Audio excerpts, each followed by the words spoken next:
تیسرا عنوان ہے قیمت صدقہ کرنے کا حکم۔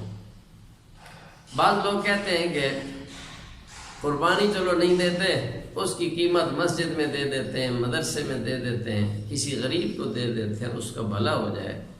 تو یاد رکھو، قیمت صدقہ کرنے سے قربانی ادا نہیں ہوتی، حتیٰ کہ 10 گنا قیمت زیادہ بھی دے دیں۔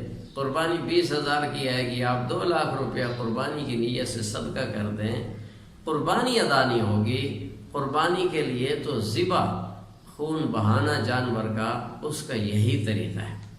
جس طرح موبائل کمپنی والوں نے ایزی لوڈ کا طریقہ بتلایا ہے، آپ اس طریقے کے مطابق 50 روپے بھی بھیجیں گے تو پہنچ بھی جائیں گے اور اس پر کال بھی ہو جائے گی۔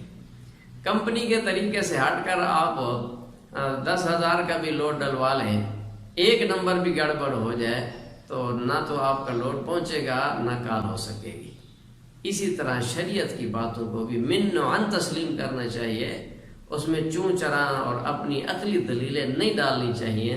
دیکھو، دنیا کے کاموں میں ہم عقلی دلیلیں نہیں ڈالتے۔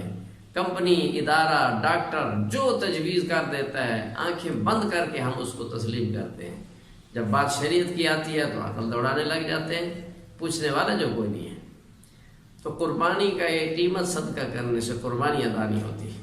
البتہ غفلت کی، سستی کی ہے اور قربانی نہیں کر سکا اور زمانہ قربانی کا گزر گیا، تو اب یہ ہے کہ اس کی قیمت صدقہ کرے گا۔